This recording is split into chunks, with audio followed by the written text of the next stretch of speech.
Hello everyone, good morning. কেমন আছেন সবাই? আশা করি সকলেই ভালো আছেন এবং সুস্থ আছেন। আমরাও বেশ ভালো আছি। আমার আজকের আরেকটি নতুন ব্লগে সকলকে স্বাগত জানাই। আজকে শুক্রবার সকাল 9টার মতো বাজে। এইমাত্র ব্লগটি আপনাদের সাথে নিয়ে শুরু করলাম। এই যে বন্ধুরা, সকালে ব্রাশ ট্রাশ করে বাসি কাজকর্ম করার পরে চলে আসলাম আমার বিছানাটি গোছাবার জন্য। এই যে ভালো করে বিছানাটি গুছিয়ে নেব, তারপরে যে চাদরটা টান টান করে পেতে নিয়েছি। তো এই যে উপর থেকে একটু ঝাড়টা দিয়ে দেব। আর আজকে চাদরটা তুলিনি বন্ধুরা, এই যে চাদরটা পেছানো ছিল সেটি ভালো করে টেনে দিলাম, আর এই যে ঝাড়টাটা দিয়ে ছেড়ে দিলাম। তারপরে এখন ঘরটা ঝাড় দিয়ে দেবো। এই যে ঘরটা ঝাড় দিতে চলে আসলাম। আর দেখুন, রাত্রেবেলা প্যাম্পাসগুলো যে ছিল আনছিকা সবগুলো বের করে রেখে দিয়েছিলাম।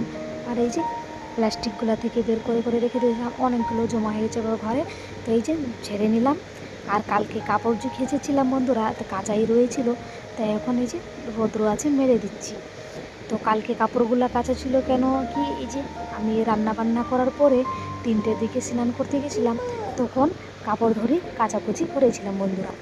তো এই যে কাচা ধোয়া করার পরে তারপরে এই যে রোদের মধ্যে দিয়েছিলাম, তো একটুখানি জলটা শুধু শুকিয়েছিল, তারপরে এই যে কাচাকাচি রয়ে গেছিলো, তো এখন মেলে দিলাম রোদের মধ্যে।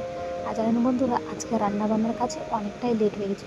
আজকে সকালে সেরকম মুড়ি টুড়ি কিছু আমি খাইনি, চা মুড়ি কিছু না, কারণ আমার শাশুড়ির সাথে আমার সকাল থেকে নিয়ে 2-3টে পর্যন্ত ঝগড়া হয়েছে। এই যে তাই চা মুড়ি কিছু করিনি। আর ভাবছিলাম আজকে ভাতটাও করবো না, তাই এই যে একটুখানি ভাতটা তারপরে মনে হলো করেই নিই, এত রাগ দেখালে হবে না, পরের বাড়িতে আছি।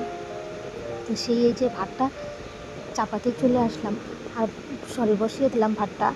আর যে 2-3টের দিকে ভাতটা বসাচ্ছি, এতটা টাইমটাও ঠিক বলতে পারছি না, তখন দেখিনি টাইমটা কয়টা বাজছিল।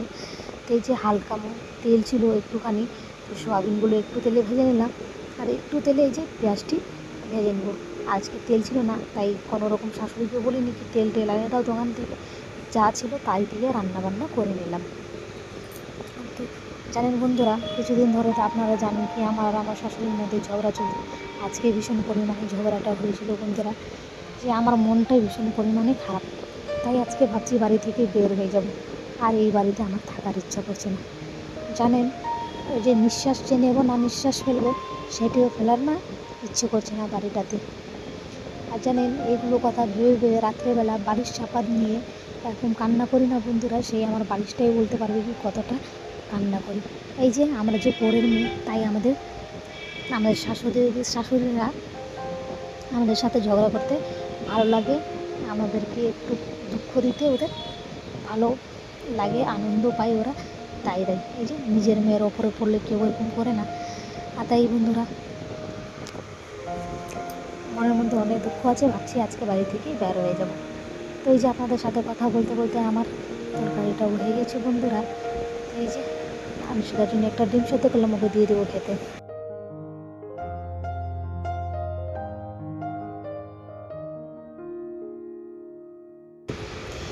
এই যে বন্ধুরা, আপনাদেরকে বলেছিলাম যে আজকে বাড়ি থেকে বের হয়ে যাব, তাই এই যে ব্যাগ জিনিসপত্র নিয়ে বাড়ি থেকে বের হচ্ছি, আর চলে যাব ননদের বাড়ি। এই যে ননদের বাড়ি যাওয়ার জন্য বের হয়ে গেলাম, আর রাস্তার মধ্যে এসে একটা মিষ্টির দোকানে ঢুকলাম, আর মিষ্টি নিয়ে নিলাম। আর দেখুন, আমার ননদের বাড়ির এদিকে যাওয়ার সময় কি সুন্দর রাস্তাগুলো না বলুন, দেখুন কি সুন্দর, সব জায়গায় গাছপালা আছে, আর দেখতেও ভীষণ ভালো লাগছে না। আর জানেন, আমার ননদের বাড়ি গেলে পুরো রাস্তাটাই এরকম পাবে, তখন ভুট্টাগুলো লাগানো আছে, তারপরে এইগুলো যে কি ধান আছে না কি, এতটা বলতে পারছি না, কি সুন্দর লাগছে না, সবুজ সবুজ, দেখতেই ভীষণ মজা পাই। আর এগুলো দেখে একটু না মনটাতে একটু আনন্দ হলো বন্ধুরা, সবুজ জিনিস দেখে মনটাতে ভীষণ পরিমাণে আনন্দ হলো। তাই যে ননদের বাড়ি যাচ্ছি, কিছুদিন ধরে শাশুড়ির সাথে তো ঝগড়া হচ্ছে, তাই ভাবছিলাম যে একটু ননদের বাড়ি যাই, মনটা ভালো করেই আসি। তাই চলে আসলাম ননদের বাড়ি। দেখুন, এই যে ননদও আছে, আর এটা আমার ননদের বাড়ি, আর এদিকে আনশিকা আর আমার ননদের ছেলেটা খেলছে। আর আসার পরে যে মিষ্টি খাওয়ার পরে ননদ সন্ধ্যাবেলা একটু দিয়ে দিল মুড়ি চানাচুর, এই যে পেঁয়াজ টেল দিয়ে মাখিয়ে।